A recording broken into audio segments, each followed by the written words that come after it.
Hello வணக்கம் அனைவருக்கும் guys. RRB clerk மெயின்ஸுக்கான அட்மிட் கார்டு உடனே விட்டுட்டானுங்க. என்னென்னு தெரில, இன்றைக்கின்னு பார்த்து ரொம்ப வேகமாக இருக்கானுங்க.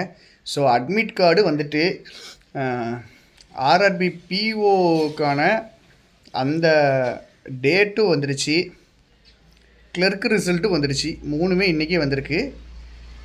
என்னென்னு தெரில, ஏன் இவன் இவ்வளோ வேகமாக இருக்கான்னு தெரில. பட்டு ஒருவேளை உங்களுக்கு இஷ்யூஸ் இருக்குது.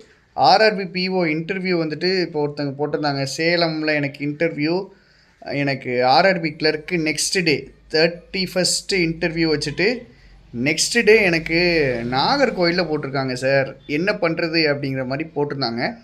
ஸோ இந்த மாதிரி இருந்தீங்க ஆர்ஆர்பி பிஓ இன்டர்வியூ ஒரு இடத்துல, அதே மாதிரி அங்கேருந்து நாங்கள் எங்கேயோ தள்ளி ஒரு கிளர்க்கு எழுத போகணும் அப்படின்னா முதல்ல அரேஞ்ச்மெண்ட்ஸ் பண்ணிடுங்க, சீக்கிரமே அரேஞ்ச்மெண்ட்ஸ் பண்ணிடுங்க. எதுவும் ஹெல்ப் வேணும்னா டெலிகிராமில் மெசேஜ் பண்ணுங்கள்.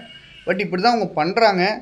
இது நான் இன்டர்வியூ டீம்லேயே நான் சொல்லி வச்சுருந்தேன். இந்த சில பேருக்கு அந்த ஒரு அன்ஃபார்ச்சுனேட் சுச்சுவேஷன் அமைய தான் செய்யும். ஸோ நம்ம அவாய்ட் பண்ண முடியாது. நம்ம தான் அதுக்கான ஸ்டெப்ஸ் எடுக்கணும்.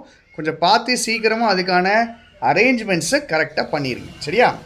ஸோ அட்மிட் கார்டு வந்துட்டு எந்த இடம் கரெக்டாக பார்த்து வச்சு ரொம்ப டைம் வேஸ்ட் பண்ணாதீங்க. அதுக்குன்னு போட்டு டக்குன்னு அரேஞ்ச்மெண்ட்ஸை பண்ணி முடித்து திருப்பி படிக்கிற வேலைக்கு வந்துடுங்க. 8 நாள் தான் இருக்குது, வேகமாக படிக்கணும். Tata, bye bye, see you.